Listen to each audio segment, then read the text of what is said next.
What's going on, guys? Cleepus Tech here, coming back at you with another video. This is camera tips and tricks for the OnePlus Nord N200 5G. In this video, I'm going to be showing you some different tips and tricks for this phone's camera that you might not know about. Now, before we go any further, I do want to remind you to go ahead and hit that subscribe button. It helps out the channel a lot. But that being said, let's get into the video. So the first thing I want to show you is a quick and easy way to get to your camera without using the camera app itself. So all you need to do is double tap the power key and it's going to open the camera right up. Now the first time you do this, it might ask you which app you want to use. If you have multiple apps like Snapchat, camera alternatives, and that sort of thing that mainly use the camera, but after you select it, you can select the Always button to make sure it uses the app you select every time. The next thing I'm going to show you is how to get into macro mode. So to do this, we're going to hit More right here and select the macro mode. Once you're in macro mode, you're going to want to be sure you're close enough to the image to get a good photo. So for example, like this, and as you can see, the image clears up a lot,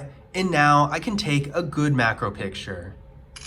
The next thing I'm going to show you is how to use portrait mode. Portrait mode is similar to macro mode in the sense that you have to have the subject within a certain distance from the camera, but obviously with portrait mode, it's going to be a much greater distance. So in order to get into portrait mode, it's pretty self-explanatory. All you need to do is hit this button right here and it's going to go into portrait mode. And again, you're going to want to make sure the subject is within a proper distance in order to get a good photo. I don't know what I was expecting from this picture, but it actually did come out decently well. And overall, I am impressed with the portrait mode of this phone.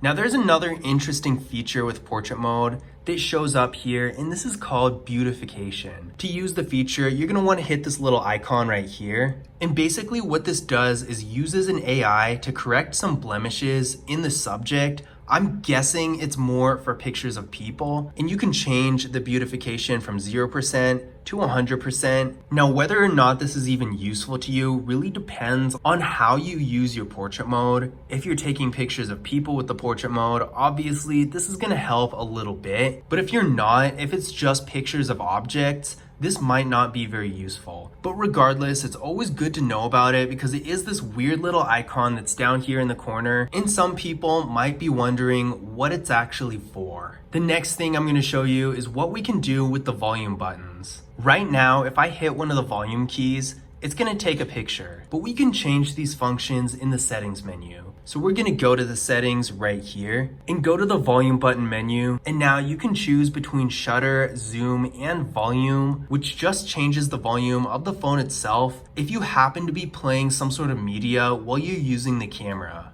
So we're going to go to zoom. And now, as you can see, it's zooming in instead of taking a picture. The next thing I want to go over is how to remove the shutter sound.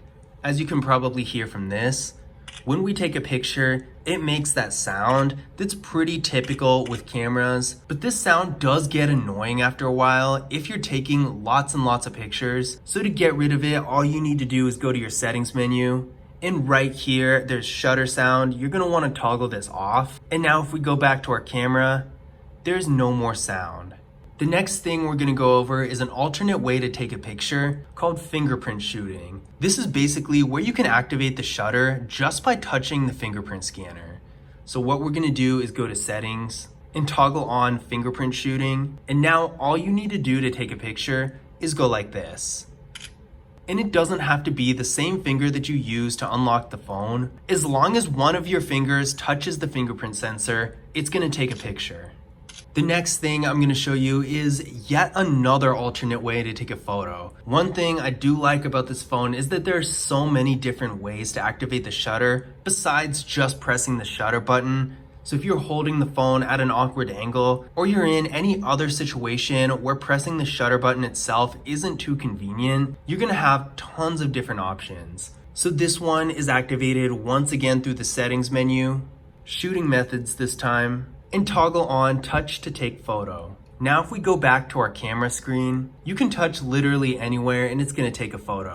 I personally find this feature to be a bit much unless I'm taking a photo from a really specific angle, because even if you're touching the screen just to focus, it's still going to activate the shutter, and in certain situations that can get really annoying. The next thing I'm going to show you is how you can change the aspect ratio of the photo. With a lot of devices, the aspect ratio is really visible on the bar up at the top, but for this phone, you actually have to press this little skinny bar that's super hard to see for whatever reason, and it's going to bring down some more options. And here, you can change the aspect ratio between 4:3, which is the default, 1:1, full, or 16:9. You also have the timer settings right here. The next thing I'm going to show you is something called AI Scene Enhancement. This is a really cool feature that basically uses the phone's sensor to optimize the scene based on what you're taking a picture of. So all you need to do is hit this little dot right here that says AI, and you're good to go. You know it's on when it turns really colorful. And now it's gonna optimize the phone's sensor to take pictures of whatever your subject is. Now, this is a really cool feature, but at the same time, AIs are not perfect. So if you're not taking a picture of something like plants or something that's super obvious what it is, then I personally wouldn't recommend using this feature, but definitely try it out and see how you like it. And the final thing I'm going to show you is how you can control the flash. This is a pretty straightforward thing, but if you're new to Android or smartphones in general, there might be a little confusion.